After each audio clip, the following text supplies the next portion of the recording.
And let's proceed our topic this afternoon. And we're going to continue our series study about the four churches and the four gospel. Thank you, by the way, sa song offering. Amen. Jesus Christ, He died for us. Okay? His life for mine. Amen. Ephesians 3:21. Ephesians 3:21.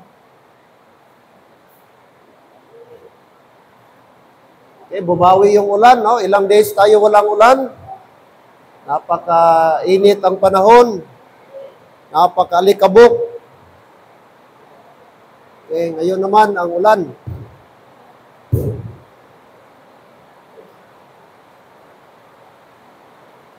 Chapter number 3, verse 21. Ephesians.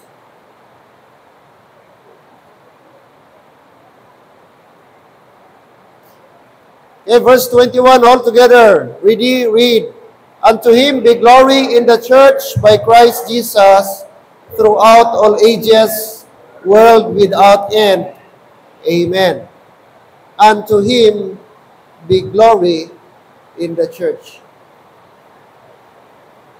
Let's pray. Dear God, thank you po this afternoon. Salamat sa few hours na nakarest kami. Salamat din po sa mga activity ngayong hapon like Young People's Program. And somehow, Lord, ma-revive kami mga young people and mag-engage sila sa mga gawain. Bilang young people, i-take advantage nila ang opportunity na maka-fellowship sila one with another. Lord, sa kapwa nila young people. At the same time, Lord, na makita nila ang God's will sa buhay nila. Especially, Lord, ang also ang fellowship sa fellow brethren. Thank you din also, Lord, na ngayong hapon, before lumakas yung ulan, ay nandito na yung iba. Sana mag-stop ito, Lord, para yung iba na nakamotor lang, like na Brother Michael, ay makahabol ngayong hapon. Thank you. Kasama namin si Kayla. Kasama namin Sister Jean, mama ni Sir Alden. Wala pa siya kaninang umaga. Salamat na nakahabol siya ngayong hapon sa aming simba. It's my prayer na, Lord, maka-learn kami this afternoon. At ang learning namin ay makatulong po sa bawat isa sa amin na maging strong kami na Christian. At the same time, Lord, maintindihan namin ang mga Bible verses, mga principle, mga Bible truths na dapat naming ma-learn, especially, Lord, ang different kind of churches and different kind of gospel in the Bible. Na mahimay-himay namin sa ang church kami, sa ang gospel kami na bilong sa panahon namin ngayon. I pray that the Holy Spirit will work and minister in our hearts na siya pong mag-enlighten sa amin. As we go on, Lord, hiling namin ang iyong paggabay po sa bawat isa sa amin. This I pray in Christ's name. Amen. And amen. Be seated. Thank you. Now, a few Sundays, na-stop natin ito dahil may mga speaker tayo, may mga bagay na i-skip natin temporarily.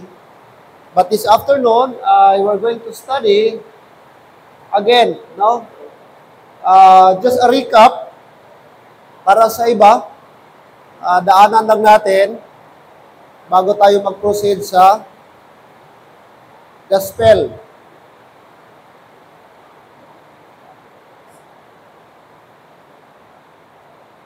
So, four churches muna tayo.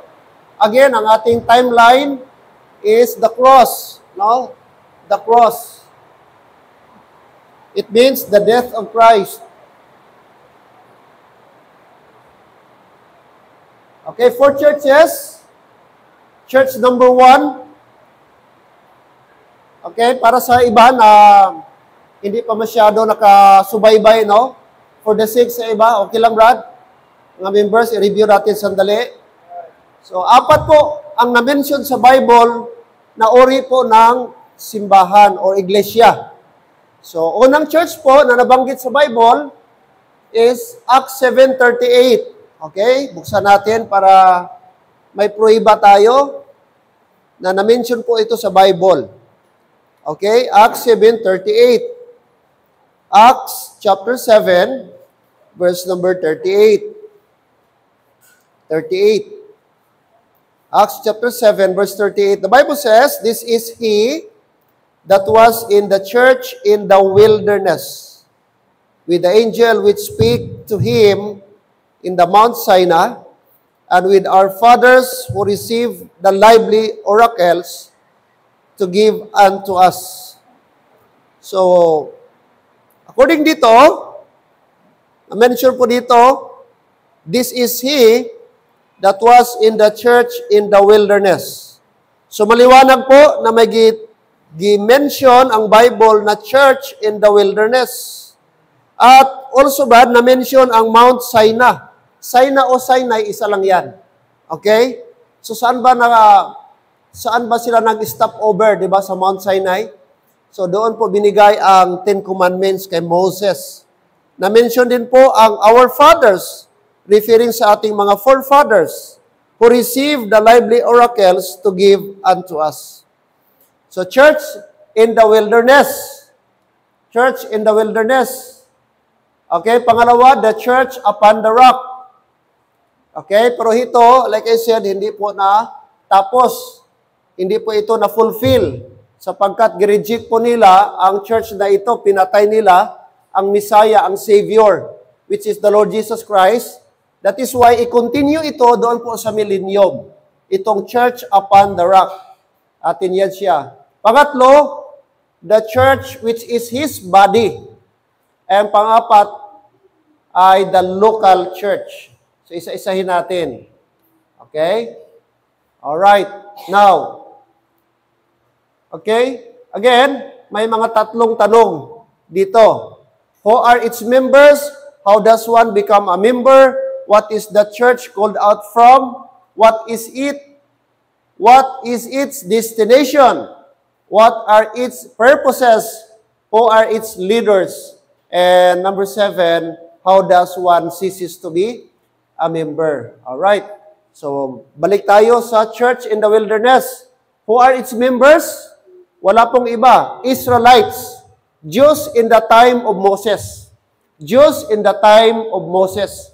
Sila yung mga Hudyo na galing po sa Egypt, naging slave po sila, tapos gi-deliver po sila ni Moses o ng Diyos sa leadership po ni Moses. At sila po yung mga member po dito, the church in the wilderness. Ang church na ito, wala pong Gentile. Lahat po ito mga Hudyo. Okay? Mga Hudyo po ito. Okay. Pangalawa, how does one become a member? Okay. So, paano sila maging member dito sa church in the wilderness? Paano yung kanilang membership? According sa Bible, di ko na lang natin isa-isahin ba ang mga verses, pero may mga verses yan, by circumcision. So, yun ang kanilang entrance for membership para makapasok dito. Circumcision, dapat lahat ng mga lalaki ma-circumcise. Kasi yun yung covenant ng Diyos sa kanila. Okay? Circumcision. Pangatlo, what is the church called out from? Saan sila galing? Okay, walang iba. According po sa verse 24 and 25, o 25 and 26, nandun, sa Acts pa rin kanina, sabi dito, and seeing one of them suffer, okay, o chapter 7, verse 24. 24. He defended him and avenged him that was oppressed and smote the Egyptian. For he supposed his brethren would have understood how that God by his hand would deliver them, but they understood that. Okay. So, Egypt, saan sila gi-called out? Saan sila gikuha? Saan sila galing? Itong mga members na ito, they came from Egypt. Okay? Hindi sila mga Egyptian.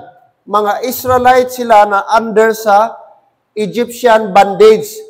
If you remember, during the time of Joseph, nagsettle po doon sa Goshen ang relatives or ang family po ni Jacob.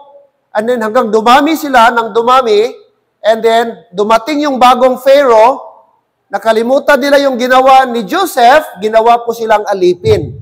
Gi-oppress po sila. Kaya this time, humingi sila ng tulong, umiyak sila sa Panginoon, and ginamit po si Moses to deliver them from the house of bondage. So mga Hudyo na galing sa Egypt po sila, mga kapatid. Kinuha sila mula Egypt. What is its destination? Paano sila? Saan sila pupunta? Ano ang kanilang destination? Again, mababasa po yan sa Exodus 3:7 and 10, that their destination is the land of promise. The very purpose why God saved them, because God has a promise for them, a land, a seed. Going back to Abraham, meron na pong promise ang Diyos sa kanya na magkaroon sila ng lugar, magkaroon sila ng area, magkaroon sila ng lupain na intended para sa kanila. Okay? So that's why kinuha sila from the land of Egypt. And then they were heading now to the land of promise. To the land of promise. Number 5, what are its purposes? Anong purpose? Bakit kinuha sila ni Lord? Bakit gi-deliver sila? Of course, sabi ng Bible, to prosper into a kingdom. Gawin silang prosperous kingdom. Kasi ang promise sa kanila ng Diyos is kingdom. Magkakaroon sila ng kingdom. Okay? Distinct kingdom na iba sa mga kingdom of the world. To become, second, a witness of a true Jehovah God to all nations. Sa second purpose ay maging witness sila sa ibang bansa that there is a true God of Israel. There is Jehovah God to all nations. So sila po, sa buong sanlibutan, magiging testimony sila. Magiging great nation sila. Ang bansang Israel, mga kapatid. At nakita natin until now, kung paano po nag-prosper ang Jerusalem, ang Israel, na kahit maliit lang na bansa, pero ang promise ni Lord na one day itong bansa na ito ay i-prosper po niya. In fact, sabi niya, galing ng desert, mag-blossom. Okay? Mag-blossom po. Nag-refer po yan sa Israel. Okay, number 6, who are its leaders? Sino ang leader sa church na ito? Walang iba, Moses and Aaron, his brother. Okay? No doubt, wala na pong ibang leader dito na gidesignate ng Lord in this church, but Moses and Aaron. And number 7, how does one ceases to be a member? Paano mag-stop ang kanyang membership? Paano matanggal ang kanyang membership? Okay? Paano mawala ang kanyang membership? Is disobedience to the law given by God to Moses. So kapag hindi sila sumunod, okay, Brad, wala pong iba gagawin. Cut off. Sabi po ng Bible, cut off. So requirement talaga ang obedience sa kanila.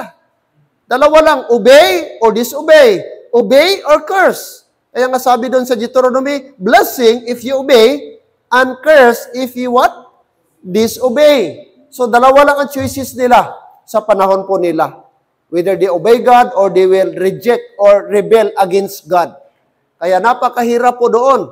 Kaya kung sa panahon natin ngayon, pag nag-disobey ka, wala ba? Automatic. Wala nang trial, wala nang maraming salita, Brad. Even ang Panginoon mismo, siya mismo ang mag-execute ng judgment. Na-remember nyo, anak po ni Moses? Take note, Aaron. Take note, ang anak ni Aaron, 4 na naging priest. Si Aaron, high priest. At sabi ng Diyos, anong instruction? Huwag kayong gagamit ng strange fire doon po sa altar. Kasi ang Diyos lang magpadala ng fire during sa pag-offer nila. Pero anong ginawa ng dalawang anak niya? I think it was Hophni and Phinehas. If I'm not wrong. Yung dalawang anak ni Aaron. Hophni and Phinehas, anong ginawa nila? Nagsindi po sila ng fire doon po sa altar during sa kanilang priestly duty. And I cannot exactly locate sa Bible if it is in Exodus o saan ba na passage, pero nabasa ko po yon, namatay sila instantly. Pinatay sila ng Diyos, Brad. Kasi nga, gumamit sila ng strange fire. Sinindihan nila na supposed to be ang Diyos lang ang magpadala ng fire during that offering.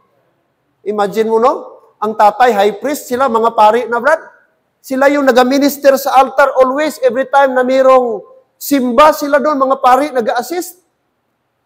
Pero, brad, hindi pinatawad ng Diyos.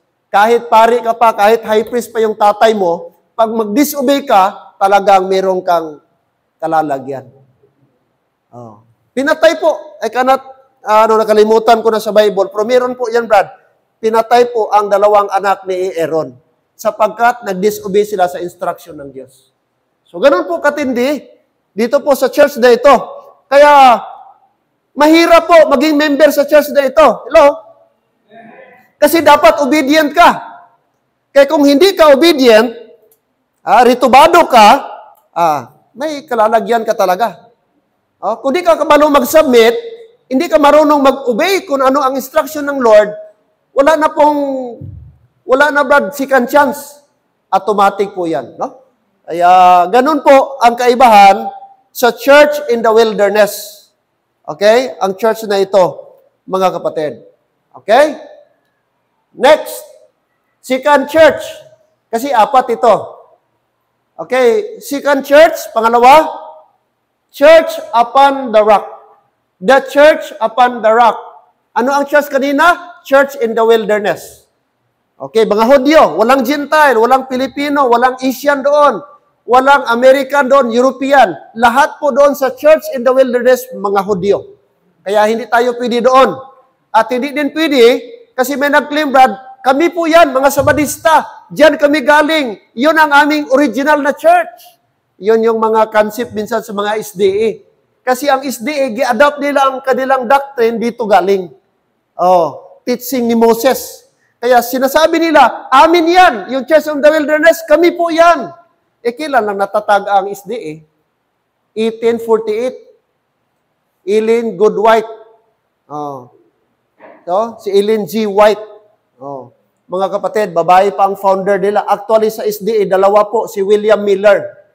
Pero nagkaroon sila ng conflict, kay William Miller nagsipak. Pero ang girecognize, registered founder, si Ellen Goodwhite, Ellen G. White. Mga kapatid. Alright. So, ito yung kanila. Pangalawa, the church upon the rock. Very common, very familiar. Like I said, ang daming mga sikta ngayon nag-claim nito.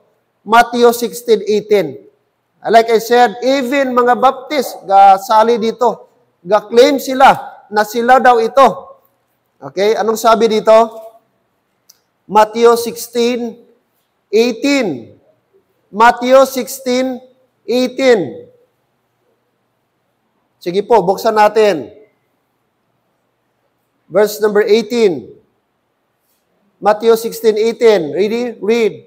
And I say unto thee, that thou art Peter, and upon this rock I will build my church, and the gates of hell shall not prevail against it. So take note, sinabihan po, okay, ng Diyos si Peter, upon this rock I will build my church. So meron pong church upon the rock. Kanino gibuild? On the rock. Okay.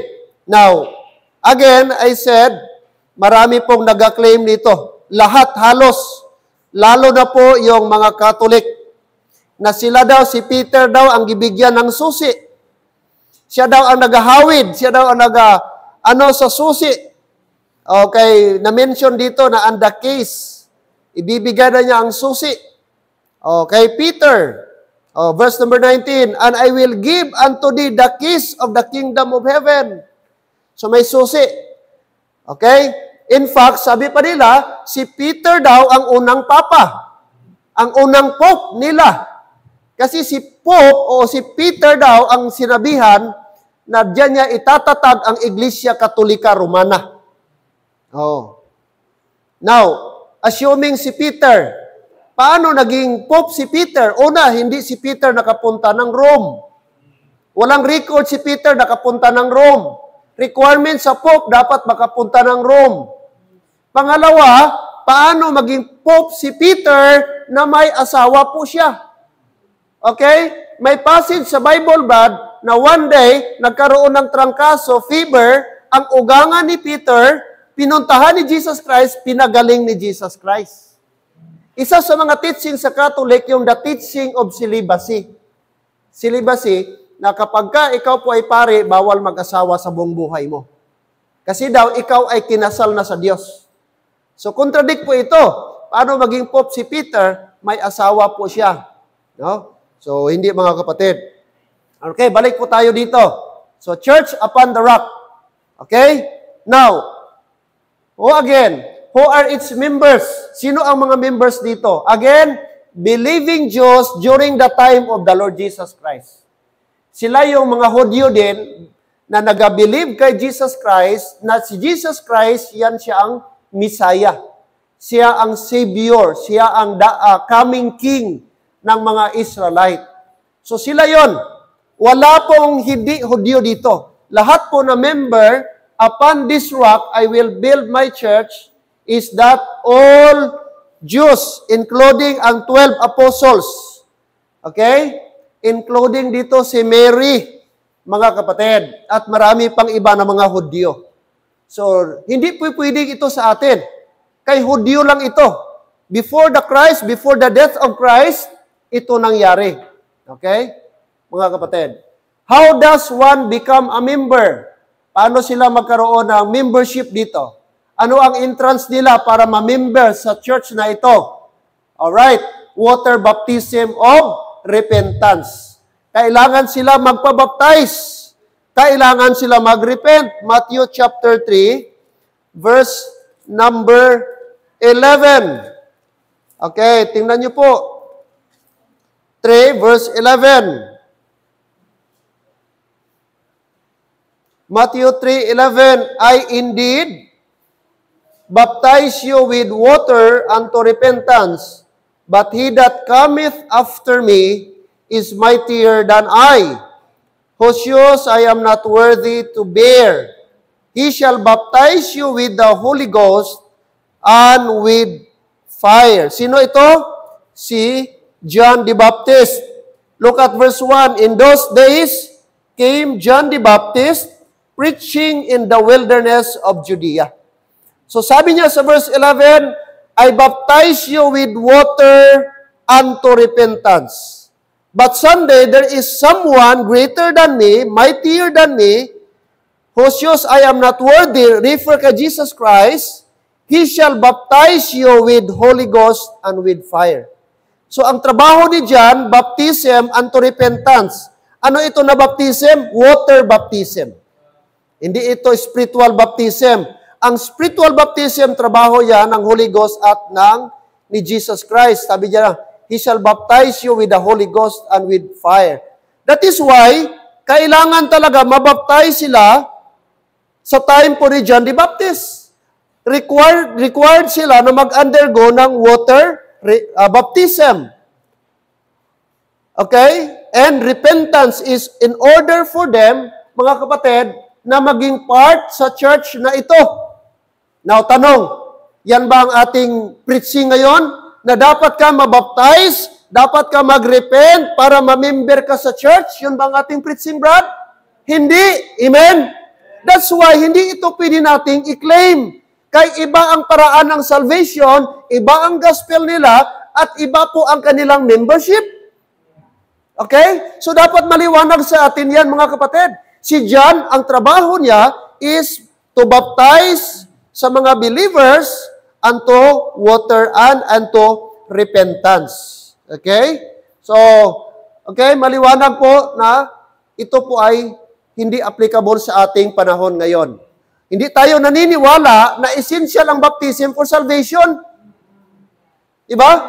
Okay, papaliwanag natin yan sa pangatlo mamaya na iba ang ating gospel.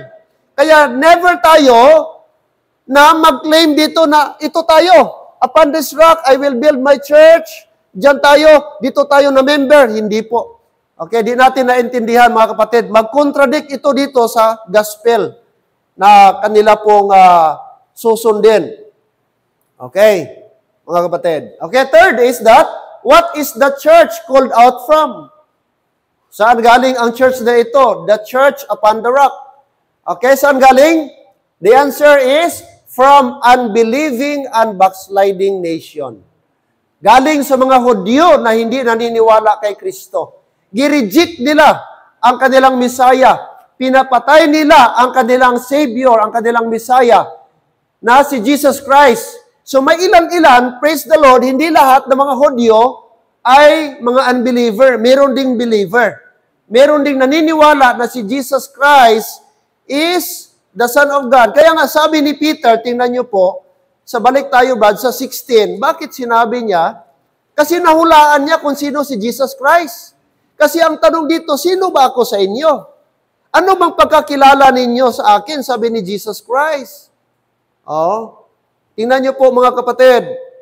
Okay, verse 13. Matthew 16:13. When Jesus came into the coast of Caesarea Philippi, He asked His disciples, tinanong niya ang mga disciple niya, saying, who do men say that I, the Son of a Man, am? Ano ba ang pagkaintindi niyo sa akin? Ako ba ay Son of Man? And they said, some say that thou art John the Baptist. Wow. Disciple, di nila kilala si Jesus Christ. Ang kanilang pagkakilala, ikaw si John the Baptist. Some, ang iba namang sagot nila, some Elias. Sabi naman ng iba, ikaw si Prophet Elijah. Others, Jeremias. Ang iba naman na disciples, ang sagot nila, ikaw si Prophet Jeremiah. Na wala yung nakatama, Brad. Or one of the prophets, o maybe isa sa mga propeta. Pero anong sagot po mga kapatid? Okay? Verse 15, He saith unto them, but whom say ye that I am? Sino good talaga ako? Oh, sagot naman ni Peter, verse 16, and Simon Peter answered and said, thou art the Christ, the Son of the living God. So sa lahat ng mga disciple, si Peter lang ang may tungpak na sagot. Siya lang ang may right na answer. And that is why nung nakasagot si Peter, sinabi ni Jesus Christ sa kanya, and Jesus answered and said unto him, blessed art thou, Simon Bar-Jonah, for flesh and blood hath not revealed it unto thee, but my Father which is in heaven. Kaya chapter 18, sinabihan siya, upon this rock I will build my church. Kasi si Peter nakasagot ng tama. Okay? So salamat may mga believing Diyos naniniwala na si Jesus Christ is the Son of God. Jesus Christ is the Messiah. Amen? So sila po, galing po sila doon sa mga Hudyo na hindi po naniniwala. Okay, pangapat, what is its destination? Ano ang destination nila? Kingdom of heaven. Earthly, visible, literal kingdom, Davidic kingdom. So saan sila pupunta? Kingdom of heaven. Ano po yan? Pag sinabing kingdom of heaven, earthly, sa lupa sila, visible, nakikita, literal kingdom, meron talaga, literal, nakikita, nahihipo, and that is promised for them a Davidic kingdom. So, hindi po sila sa heaven papunta. Hindi po. Kundi earthly ang program para sa kanila. Okay? Ang Israel, earthly. Sa millennium po sila. Doon sila ilalagay ng Diyos. Okay? Earthly program. Visible, literal kingdom or Davidic kingdom. Okay? Later on, magpapagawa ako ng chart. Makikita natin doon. Isa-isahin natin yung chart doon, mga kapatid. Okay, number 5, what are its purposes? Bakit merong church upon the rock? Or the church upon the rock? What are its purposes? Okay, basahin natin kadali. Genesis chapter 12, verse number 2. Genesis chapter 12. Dito yung promise ng Diyos. Dito yung promise ni Lord sa kanila. Okay? Sa very beginning pa lang, meron na pong promise ang Diyos sa mga Israelite. 12 verse 7. Kay Abraham po ito personally. Sinabi ng Diyos, Genesis 12:7, and the Lord appeared unto Abram, hindi pa sa Abraham, and said, Unto thy seed will I give this land. And there builded he an altar unto the Lord, who appeared unto him. And he removed from thence unto a mountain on the east of Bethel, and pitched his tent, having Bethel on the west, and Hai on the east. And there he builded an altar unto the Lord, and called upon the name of the Lord. So dito po nagpakita ang Diyos kay Abraham, at dito din po naggawa o nagbigay ang Diyos ng promise sa kanya. Ito yung tinatawag Abrahamic Covenant na intended o kay Abraham niya na sinabi. Sabi niya, I will, unto thy seed will I give this land. Okay? Anong ibigay ni Lord sa kanya? Seed and land and great nation.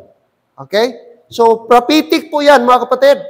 Na one day, hindi man yun na ni David o ni Abraham, hindi man niya naabutan yon, pero gifulfill ng Diyos until now na ang Israel ay Israel. Ang Israel ay ibibigay niya intended para sa mga Hudyo. Wala silang ibang lugar na pupuntahan na bilang inheritance nila, kundi ang Israel. Tinawag yan nung una Palestine. Okay? Kaya nga ginaklaim ng mga Palestino, ginaklaim ng mga Hamas, ginaklaim ng mga taga-Gaza, kaysa kanila daw yan. Gi-squat daw galing sa kanila. Pero originally, mga kapatid, wala pang Hamas, wala pang Philistine, o ano ba yung mga tawag dyan sa taga-Gaza? Mga Palestinian. May promise ng Diyos na specific para sa kanila, na yung promised land ay ibibigay sa kanila. Alright? Okay? So mga kapatid, yun ang purpose. Gagawin silang great nation. Promise inheritance. Kaya sabi doon, paano kami naging squatter? Sabi ng Israel, kay ilang area, mga kapatid, thousands of miles ba yan? Pagtawag. Ang Muslim country sa Middle East, ilang bansa ang Middle East? 30 plus? Central Asia. Okay? Sa atin pa lang, may Muslim country na tayo. May Malaysia. Meron tayong Brunei. Meron tayong Indonesia. Meron tayong, ano pang Muslim country sa Asia? Malaysia, Indonesia, Brunei, ano pa? Laos? Ano ba? Muslim ba ang Laos? Partly?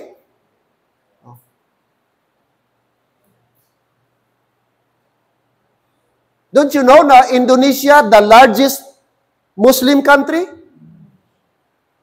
Ilang milyon sila, Brad? Tapos sa Middle East, ang Israel na palibutan ng mga Muslim countries, Arab countries, Jordan, Syria, Lebanon. Ano pa? Egypt. Ano pa? Di ba? Yun yung malalapit na mga bansa, nakapalibot Brad sa Israel. At ito yung mga bansa na nagkontra, naggera sa Israel, 1967. Ang Israel, kapiranggot lang. Compare sa Arab nation, Arab countries. How come naging squatter o how come na naging, anong tawag doon? Land grabber. Land grabbing daw ang tawag nila sa Israel ba? Nanguha ng teritoryo.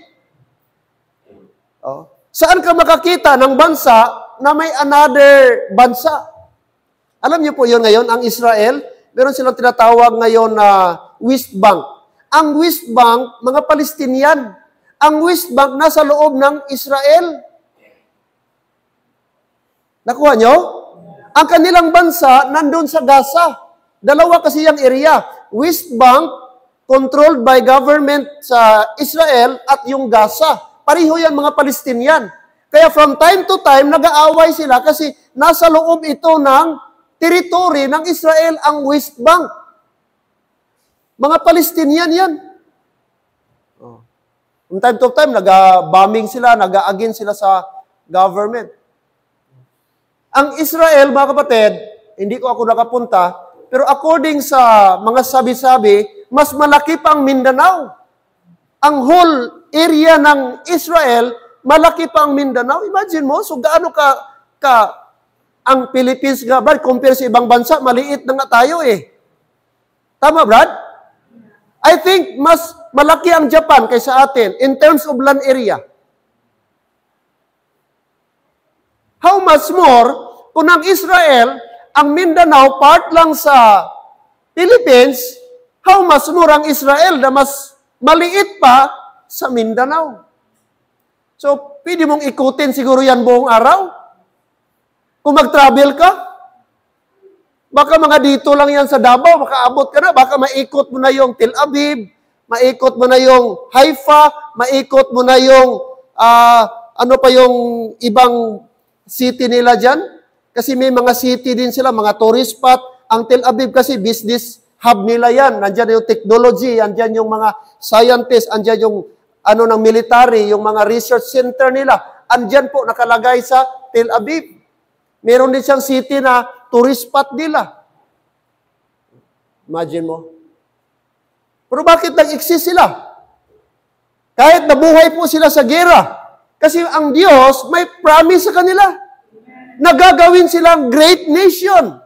Hindi man siguro in terms of land area, pero by influence and technology, magiging great po sila.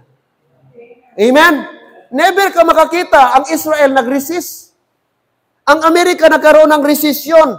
Nagkaroon sila ng kanilang financial meltdown nung una. Ang kanilang mga tawag doon, yung kanilang mga insurances, grabe ang pagbaba ng kanilang economy, Brad. Nagkaroon sila recession na ang economy nila halos di na sila makasustain. Pero ang Israel, never ka makarinig. Kasi, Brad, okay, gi-preserve sila ng Diyos. May special promise ang Diyos na para lang sa Israel na hindi natin pwedeng i-claim. Okay? Great nation, a promise, inheritance. A promise, inheritance.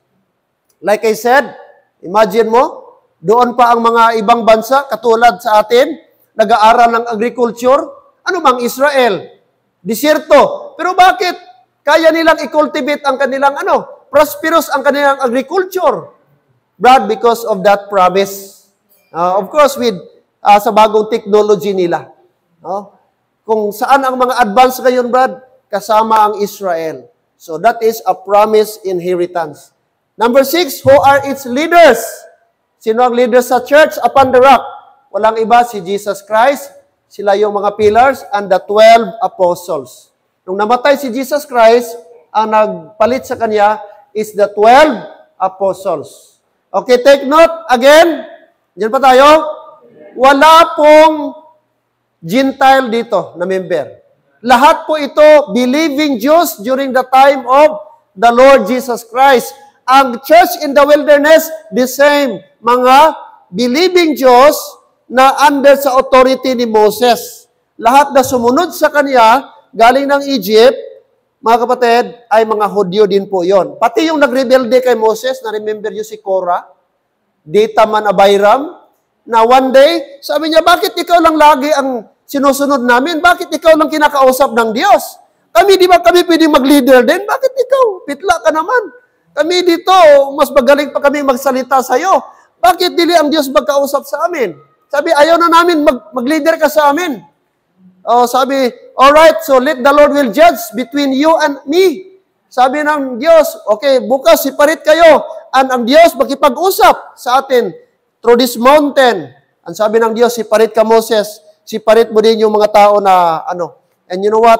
And that day, mga kapatid, sabi po ng Bible, yung tinayuan ni Korah, ni Dathan and Abiram, bumuka ang lupa, tapos kinain sila, mga hayop nila, pati tolda nila, pati sila, tapos gikain, nahulog sila, tapos sumirado muli ang lupa.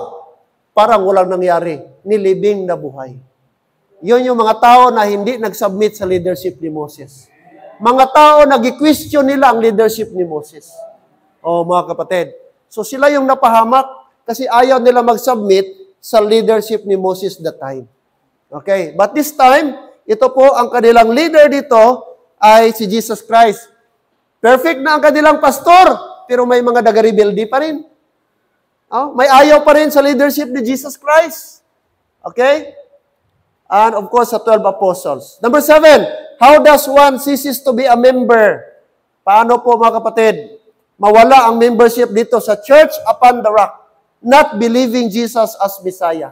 Kapag ka hindi reject mo si Jesus as the Messiah, ay no chance ka po, mga kapatid, na ikaw po ay masave. Sapagkat ang way para masave ka is water baptism and repentance. Dapat mag-repent ka, dapat may water baptism. Pero pag i-reject mo yan, ayaw mo dyan, mga kapatid, is, alright, of course, matanggal po, mawala po yung membership mo. Okay? So again, hindi tayo dito, Brad. Amen? Hindi na tayo magsali-sali dito. Hindi na tayo makisawsaw dyan sa Facebook na yan, na kayo, mga sulpot, kayo, hindi kayo totoo, kami ang tunay na iglesia, kami ang tunay na ang aming founder, si Jesus Christ. So, lahat, ibigay mo na. Okay? Sila na yan, Brad. Huwag tayo dyan makisali dyan sa Matthew 16:18. Okay? Hindi para sa atin yan. Sayang ang oras mo. Okay? Sayang ang oras mo. Okay, pangatlo. Okay, dito tayo. Pangatlo na church, the church which is His body. Okay? The church, the body of Christ. Who are its members? Sino ang mga members? All believers of the gospel of Christ. Okay? Lahat na sumasampalataya, naniniwala, nagtiwala sa gospel. Ano yung gospel? Yung ginawa ni Christ. He died, He was buried, and on the third day, He rose from the dead. According to the Bible, Galatians 3:27. Okay. 26 and 27. Galatians, please. I-check natin kung nakabase ba ang ating salvation dito. Baka doon ka nakabase sa Church Upon the Rock. Na delikado po, mga kapatid. 26 and 27. Galatians 3:26 and 27. For ye are all the children of God by faith in Christ Jesus. Paano ka naging children of God? Take note, by faith in Christ Jesus. Amen. Nagtiwala ka ba kay Christ? Okay, now, sabi ng Bible, for as many of you have been baptized into Christ, have put on Christ. Take note, into Christ and on Christ. Okay? So, nung tayo po'y nag-believe sa gospel, automatically, mga kapatid, we undergo spiritual baptism. Yung baptism na yan, di mo na malayan. Hindi po yan water baptism. Hindi po yan malamig na hangin. Hindi po yan na parang may feeling ka na something. Hindi po yan na-notice. The moment you believe the gospel, is instantaneously, na-baptize ka na rin. Automatic into Christ. And God put you on Christ. Kaya dito po sa body of Christ, ilagay ka. So sabi dito, who are its members? All believers of the gospel of Christ. Take note, gospel of Christ. Okay, nakita po natin yan doon po sa 1 Corinthians chapter number 15, 1-4. Doon tayo. Pag nagtiwala tayo doon, automatic po mga kapatid, na member tayo dito. Hello? Automatic tayo sa body of Christ. After we believe the gospel, after we trusted Him, automatic, the Bible says, we became part of the body of Christ. How does one become a member? Okay? So, yun na po, mga kapatid. Kanina pala, who are its members? All believers of the gospel of Christ. I hope lahat tayo ngayon, believers of the gospel. Amen. Now, dahil po, believers of the gospel tayo, sabi dito, Ephesians 1:13. Okay? Ito yung ating membership entrance para maging part ka sa body of Christ. Okay? Giano ko naman ito. Pero at least refresh lang sa atin. Okay? In whom he also trusted. Nag-trust ka? Nagtiwala ka? After that he heard the word of truth. After mo napakinggan yung word of truth. So take note, brad, hindi word of Ben, but word of truth. Ang ating napakinggan. Word of truth. The gospel of your what? Salvation. In whom also after that ye believe, ye were what? Sealed with that Holy Spirit of promise. So paano tayo na-sealed? After ye believe. Ano ang i-believe natin? The gospel of truth. The word of truth. Amen. The gospel of your salvation. So napakinggan mo, nagtiwala ka, nag-believe ka, after that, gisilyuhan ka. Amen? That's the sequence, mga kapatid. Hindi pwedeng magkabalibaliktad. Hindi pwedeng nag-believe ka, and then naka-heard ka, and nag-trusted ka. Hindi po. Una, you heard, after ka naka-heard, nakarinig ng word of truth, nagtiwala ka, tapos giridandan pa niya, gidagdagan pa ni Apostle Paul, nag-believe ka, after you believe. Ano ang i-believe mo? The gospel of your salvation, the word of truth. After you believe, the Bible says, you were sealed with that Holy Spirit of promise. Okay, gisilyuhan ka, gitatakan ka. Sino ang tatak? It is the Holy Spirit. So ang Holy Spirit, mismo siya yung tatak mo. Hindi siya nagsugo ng ibang but the Holy Spirit itself is our seal. No? Siya yung ating pinaka-seal. Ibig sabihin, di na mawala ang Holy Spirit kaya siya na ang seal natin. Amen. May nilapitan ako yung people kanina. Sabi ko, kanina ka pa, sabi ko, tagal mong di naka-visit. O, gani, pastor, ganun-ganun. Tapos habang gaano siya, pansin ko, bakit ang dami ng mga dito? Dami mo ng tato. Medyo, pastor. Siya, before pa ito, pastor. Kung kailan ito? Before or after ka na-baptize? Siya, wala pa ako na-baptize, pastor. Ara naman Kung pwede mo siguro na matanggal, siya, itry ko, pastor. Meron dito. Dito. Seal. Tatak. May mga yang lalaki dyan, tatak-tatak, mga tatay. Sawayon yung bata nyo, brad. Di maayo lalaki, damo tato. Amen? Ulay Kristohanon, gapat tato, Mga babae, kaya nun di ba so, ara naman tanggalan na, brad. Hindi maayo. Lalo na kung save ka na, tapos magpatato ka, well, I understand kung before ka na Christian, andyan na yan.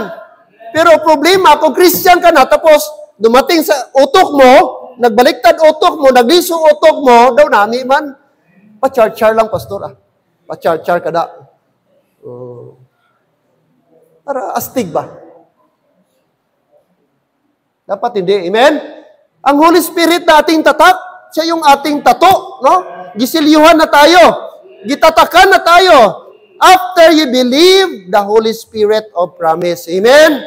Kaya take note, heard, trusted, believe, hearing, sunod, trusting, third, believing, and then final, sealing. Sealing. Kaya, I hope nasilyuhan ka na. Alright, how does one become member? By believing the gospel. So, ang membership natin is by believing the gospel. Okay?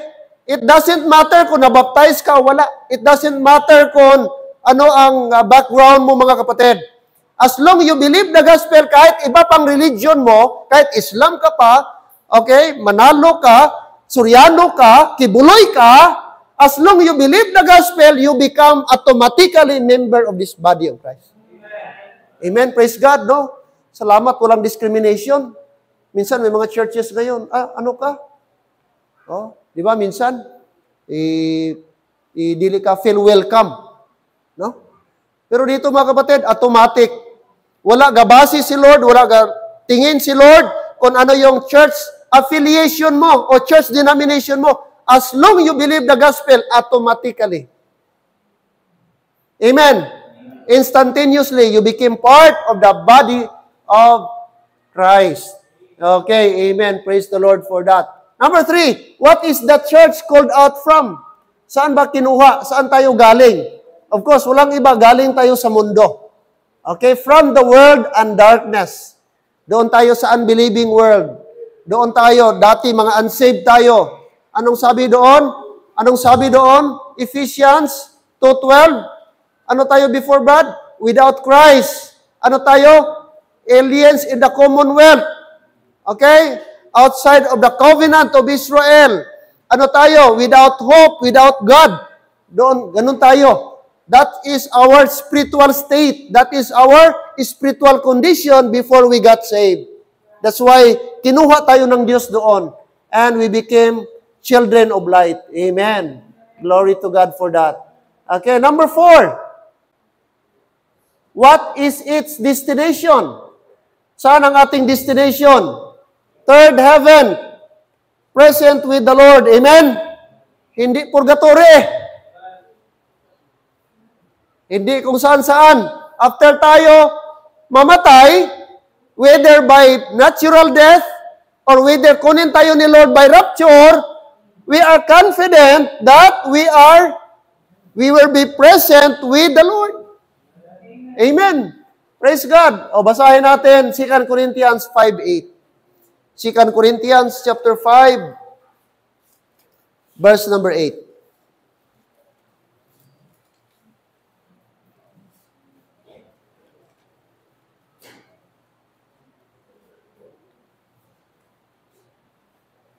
Second Corinthians chapter 5 verse number 8. Verse 8, we are confident, I say, and willing rather to be absent from the body, and to be present with the Lord.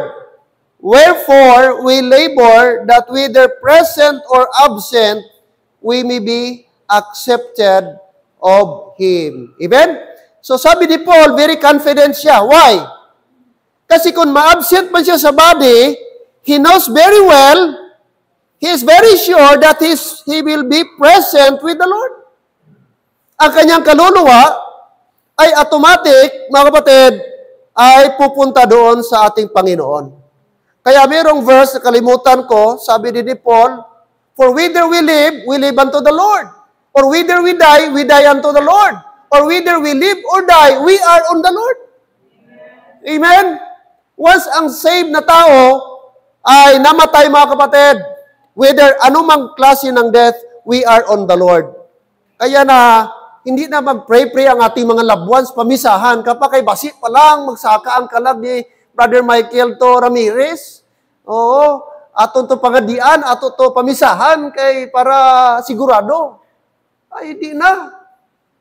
Amen? Kaya sigurado aton kalag. No? Once we trusted Jesus Christ, sa gospel, mga kapatid, automatic po tayo, ang ating kaluluwa ay makakasama ang ating Panginoon. We are promised, at mga kapatid, to be absent from the body is to be present with the Lord. Okay? Kasi sabi po niya, mga kapatid, verse number 11, knowing therefore the terror of the Lord, we persuade men, but we are made manifest unto God, and I trust also are made manifest in your consciences. Alright, now what are its purposes? Anong purpose tayo po gisave ng Panginoon? Bakit ka gisave ni Lord? Galing sa mundo. Galing sa kasalanan. Galing po sa impyerno. Anong niya? Sa ating binasa kanina? To glorify the head. Sino ang head sa body? Si Christ. Ano ang purpose ng body? To glorify the head. So si Christ is the head of the church. So ang ating ultimate goal, after we got saved, is to glorify the head. Kaya mag-good works tayo. Alright? Amen? Bakit tayo gagawa ng good works? Hindi para ma-save, but to glorify the head. To glorify the one who saved us. Kalain man nga. Diba, ang ating ugali, yung tao na nagbigay ng pabor sa'yo, bilang sukli, bigyan mo rin ng pabor. Tama? Yun ang ating instinct, yun yung ating human nature yan. Kapag ka nakautang ka ng utang na loob sa isang tao, bilang ganti, bigyan mo rin siya ng mabuting bagay. Sa ating Diyos, ganun din. Hindi man natin siya mabigyan ng anuman, pero yung ating good works, yun yung ating pangsukli sa Kanya, bilang pagpapasalamat na niligtas niya tayo. Anong klaseng Kristiyano tayo niligtas tapos gawan pa natin ng masama? Niligtas ka tapos wala kang gagawing mabuti para sa taong nagligtas sa'yo? Anong klase kang Kristiyano? Amen? So, instinct sa Christian na automatic gagawa ng good works sapagkat number 1, he is saved. Number 2, he has the Holy Spirit. Number 3, his intention now is to glorify the one who saves him. Amen. Maliwanag. Kaya nga, bakit tayo ginasabihan? Huwag na tayo sa bisyo. Huwag na tayo sa sanlibutan. Okay, galing na tayo dyan. Gagawa tayo ng mga bagay, kalugod-lugod sa Diyos. Yes, because that is the Lord's will. Na tayo po, mga kapatid, ang ating buhay, hindi man perfect, but at least gumagawa tayo ng tama. Amen. To glorify the head. Bakit tayo gabalik sa hapon? Bakit tayo gabigay ng offering? Bakit tayo soul winning? Walang ibang purpose to glorify the head. Hindi to glorify man or pastor o sino man, but to glorify our Savior. That's our ultimate intention, Brad. Dapat maintindihan natin. Ang iba gagawa ng good works para ma-save. Atin iba, nagawa tayo ng good works to glorify the one who saved us. Amen. Okay. Number 6, who are its leaders? Okay, of course, walang ibang leader, hindi si pastor. Hindi. Ang pastor under shepherd. Okay, take note sa simbahan, Brad, ang leader natin si Jesus Christ. Maliwanag?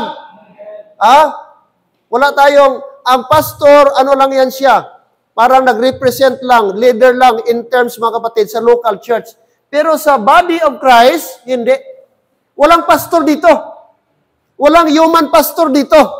Ang pastor dito si Jesus Christ. Ang leader dito si Jesus Christ. Take note, ang church na ito invisible. Hindi makikita. Kasi lahat ng mga saved, buong mundo, member dito.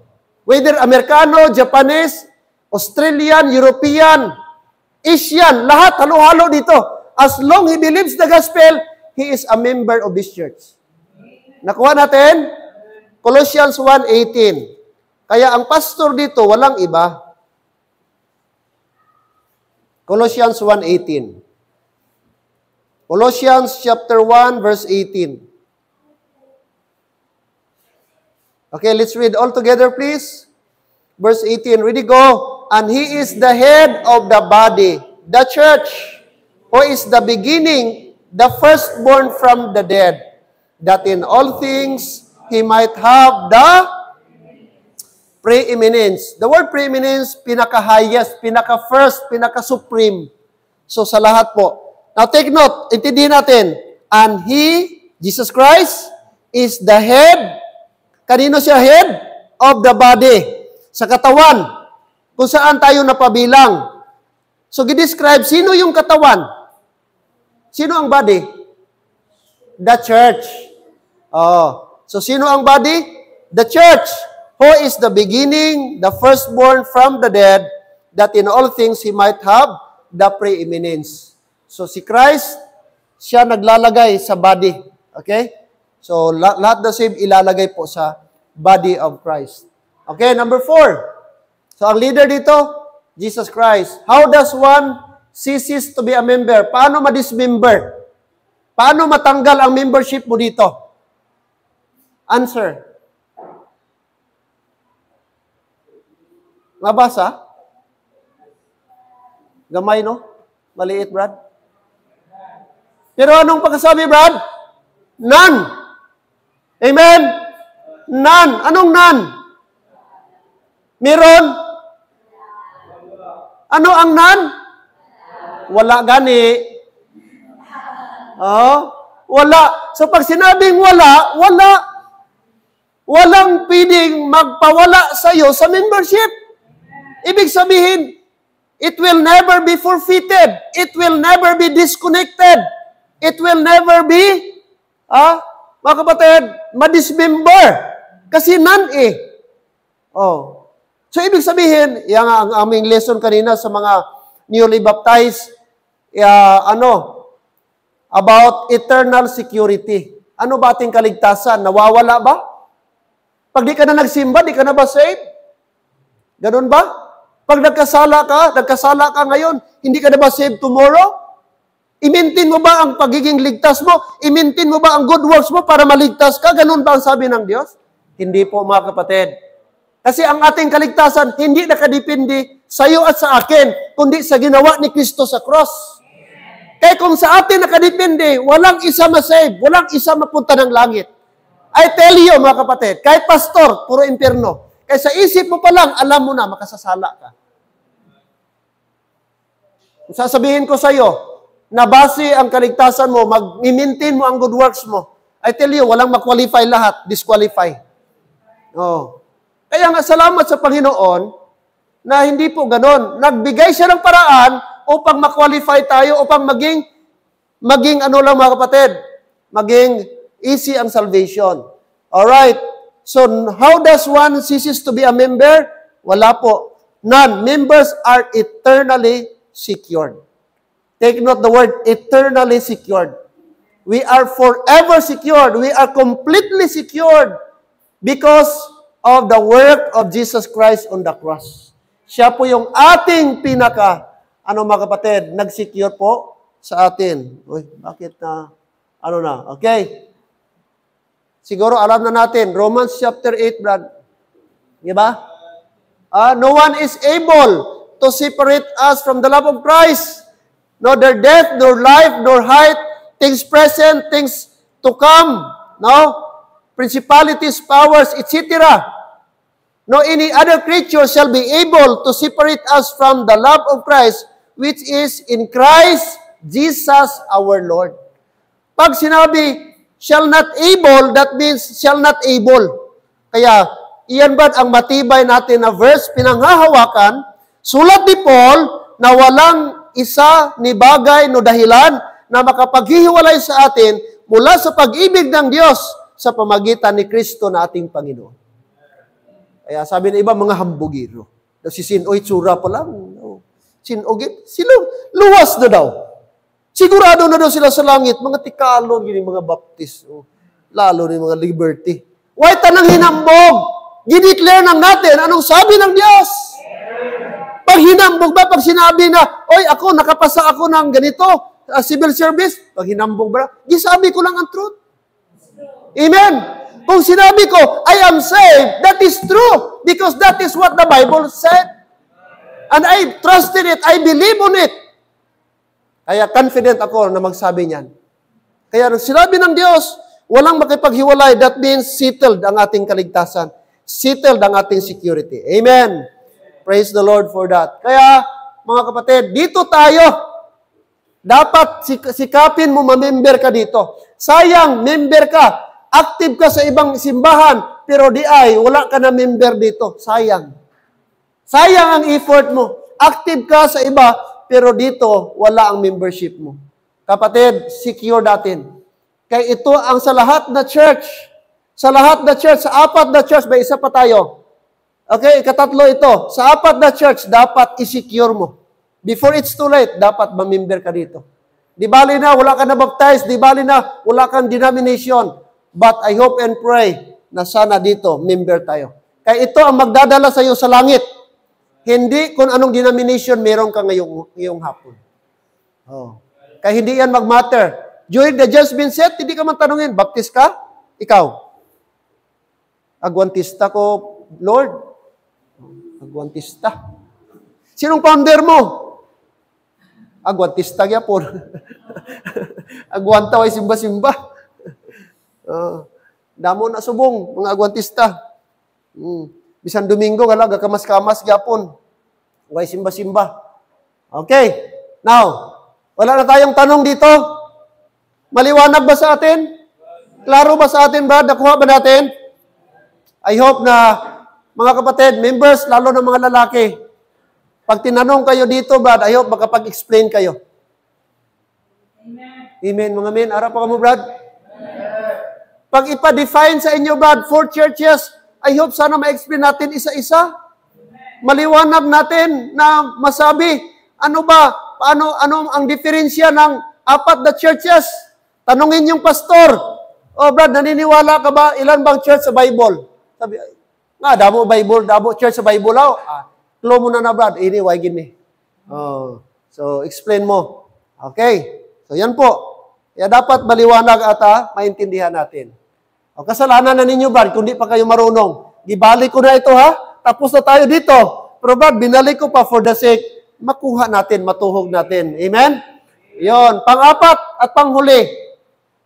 Okay, 4 churches in the Bible, the local church. The local church. So maliwanag po, local. No, local. So sa isang lugar, nag-exist po siya. Visible. Who are its members? Question number 1. Who are its members? People who profess to have faith in Jesus Christ. So of course, di man natin alam, only si Lord lang. Lahat na nag-profess, na saved, na nag-believe sa gospel, gi-assume natin na members. Okay? So lahat na professing to have faith in Jesus Christ are the members of this local church.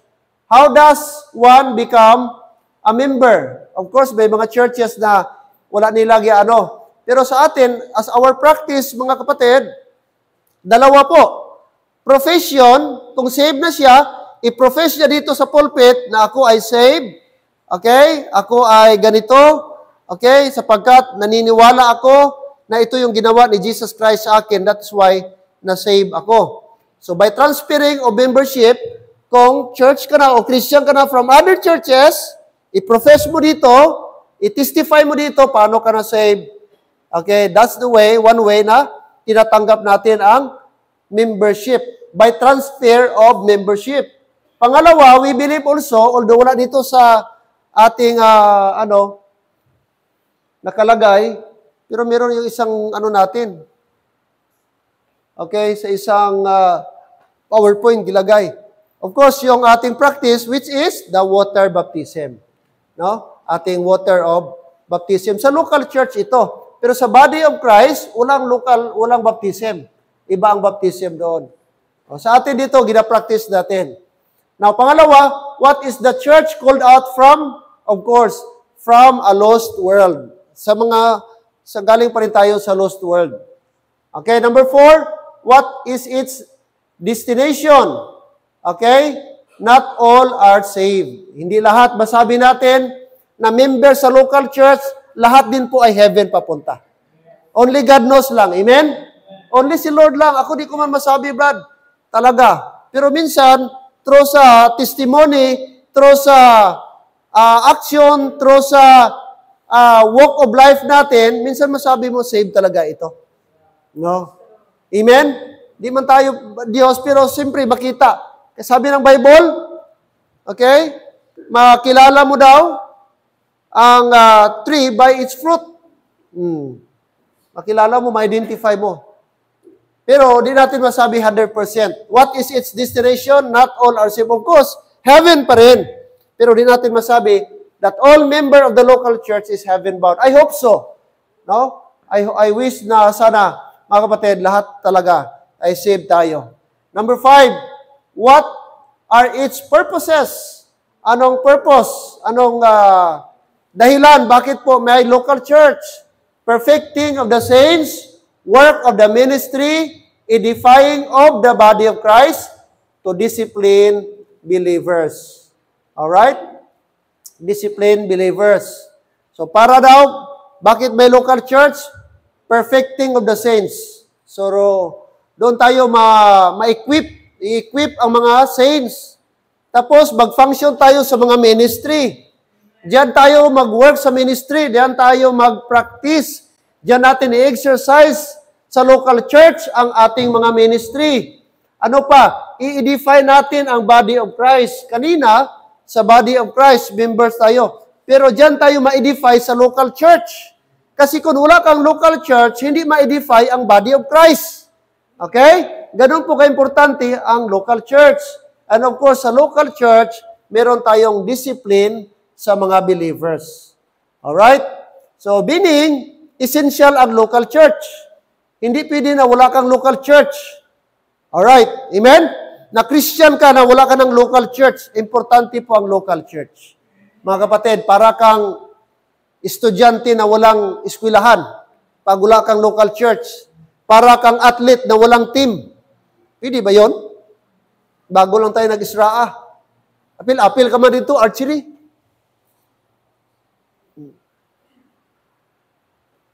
Oh, sir, sabi mo sa coach, tingnan mo, bullseye. Ano nga school ka? Basta sir, apil lang ko diri. Hindi pwede. Type ko lang sir nga balaan mo sir, kaning archery, hilig ko ni. Amo na ari ko di. Hindi ka na mag-question kung may eskulahan ko, basta makapautuwas ko sa akong hobby. Hindi pwede.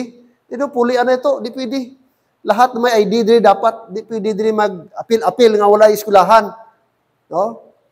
Taga-diin ka, taga-Sarangani ka, Dinsan ka, taga-North Cotabato ka, hindi gani. Oh. Pwede ba na? Siguro tawagan ka pulis. Intra ka dito, way ka ID, way ka uniform. O biskan ka ID ka pa dito, kolorom gali. Hindi pwede. Dapat legit, amen? Hindi piki. Umuman gyapon. So, meron tayong local church. Kaya dito sa local church, dito tayo, i-bless ng Panginoon. Dito sa local church, doon tayo gagamitin ng Diyos. Dito sa local church, doon tayo lalago. At dito sa local church, i-strengthen tayo ng Diyos. Kaya nga importante, para kang aso na walang may-ari. Oh, kung wala kang local church. Oh, kaon ka diri, kaon ka naman dito. Oh, isa diin-diin lang. Hindi pwede. Dapat meron kang sariling local church. Alright. Who are its leaders? Elders, pastors, and deacons. Mga kapatid. Okay? Yun ang leader. Ito ang local leader sa church. Kasi visible ito nakikita, local church. Hindi pwede din, local church, walang pastor.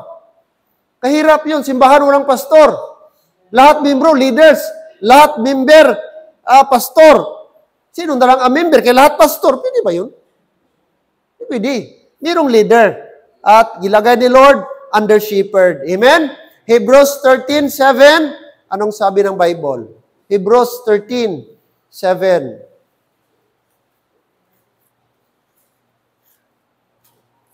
Hebrews.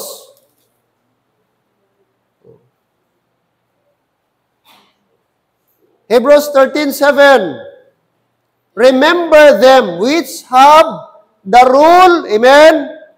Nakita nyo? Which have the rule over you, who have spoken unto you the word of God, whose faith follow, considering the end of their conversation. Refer po ito sa pastor. We are told to remember them which have the rule over you. So, design ni Lord na mayroong mag-rule sa atin. Hindi pwede na tayo lang.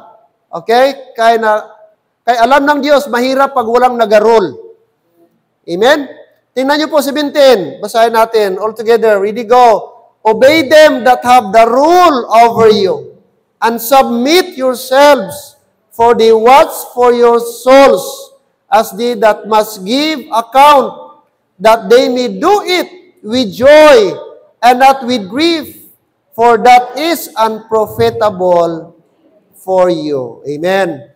So sabi ng Panginoon, hindi lang tayo mag-remember sa mga nag-rule sa atin, but likewise, we are told to obey them. Amen? So mag-obey tayo sa ating human ruler or human leader nga designate ng Diyos sa atin. Okay? At doon tayo magpapasakop. Sabi niya, and submit yourselves, for the watch for your souls. Kaya hindi po aksidente na may pastor ang simbahan. Kasi sabi ng Jeremiah 3:15, Brad, and I will give you pastors according to mine heart, which shall feed you with what? Knowledge and understanding.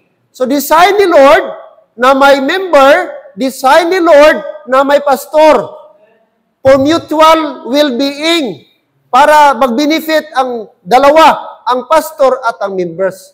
So, ano Brad? Abnormal sa simbahan na walang leader. Hindi po yan kalooban ng Diyos. Kaya po, merong pastor. Okay? Na siyang mag-guide sa atin at doon tayo mag-obey. Submit, sabi po ng Bible. And submit yourselves for the watch for your souls. Ang pastor gali, mga kapatid, watcher ng soul.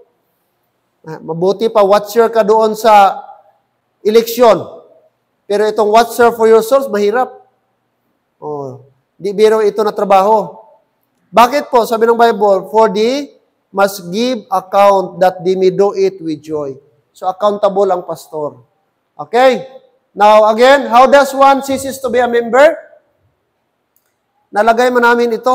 Doon siguro sa isang slide. Paano matanggal ang membership ng member sa local church? Sa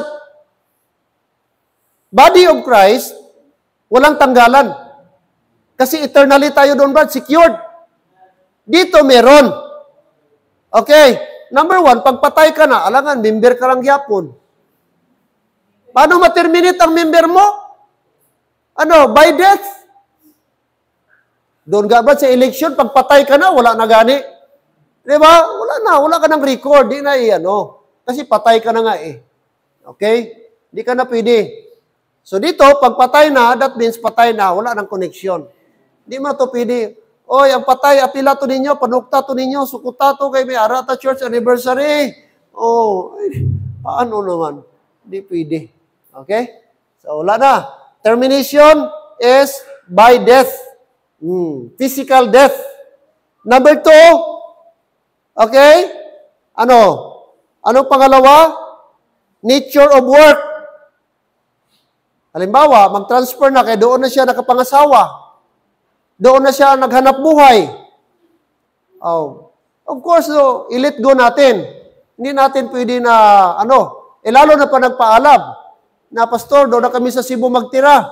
Pwede ba, Pastor, maghanap kami ng simbahan, katulad sa atin doon? Okay? So, pwede. As long na proper. Hindi man natin pwedeng pigilan. Huwag lang, Brad. Dito pa rin, kahit 10 years na sila doon, nandun pa rin. Dito pa rin ang membership, bigyan natin ng freedom.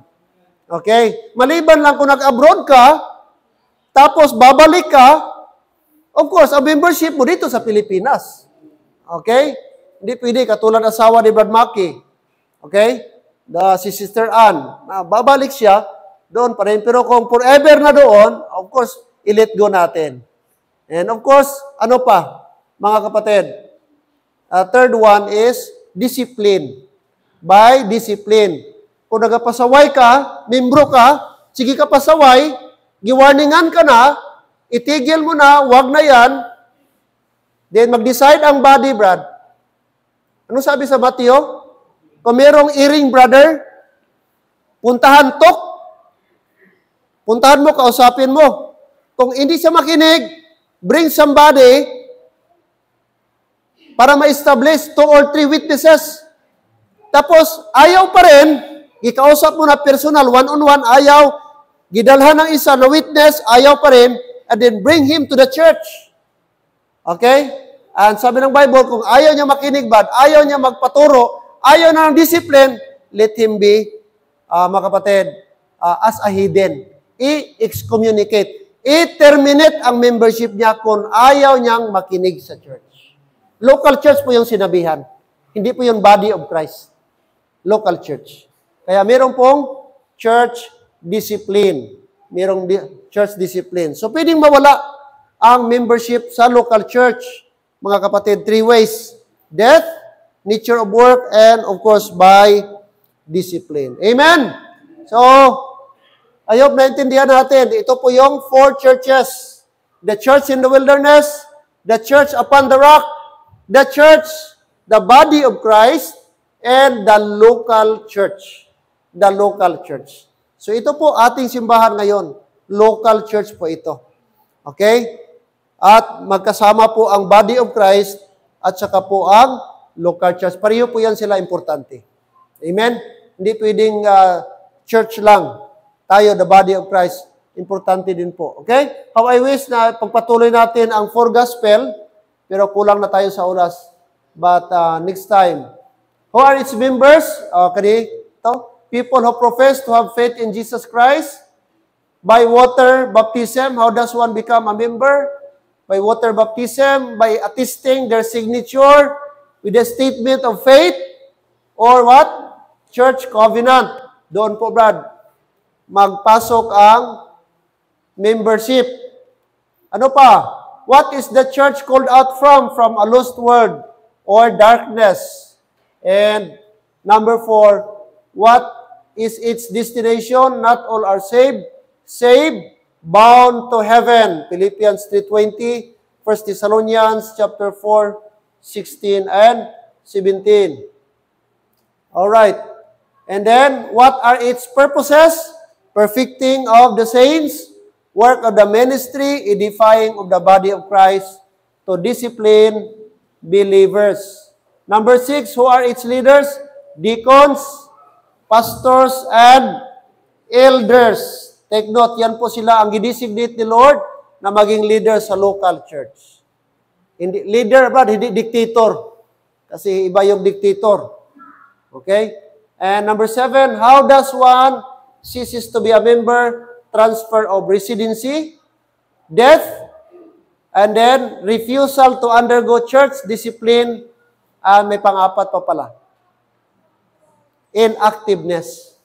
Okay? Kapag ka ikaw ay inactive na, okay, in fact, meron tayong family na gusto kong kausapin, kaya ginabisitahan pirmi, ayaw, sige lang hoo-hoo. So it's better mga kapatid, i-let go natin. Kasi mahirap po yung pilitin mo na ayaw. At maganda na hindi na ma-identify sa atin. Kasi ang hindi mo pa, ang pagiging member ka, inactive ka, that is disrespect mo sa church mo. Wala kang respeto sa church mo. Okay, careless ka, wala kang pakialam sa church mo. Para sa iyo, hindi importante ang church mo. So, di pwedeng ganon. Pag church tayo, meron tayong responsibility. Mga kapatid, meron tayong church covenant gipirmahan that I have to uphold the worship, lahat-lahat po. Okay? In activeness, mga kapatid. Okay? So, I hope meron tayong na-learn po, mga kapatid, this afternoon. Amen? So, next Sunday again, ating tapusin ito, 4 Gospels, para ano pa natin ang everlasting gospel. Maisa-isa po natin. Tayong lahat, amen? I hope na na-refresh tayo this afternoon. Let's pray, Father. We thank you, Lord, ngayong hapon. We thank you po sa lesson. Salamat po sa pagpaalala nyo sa amin na mayroong pong proper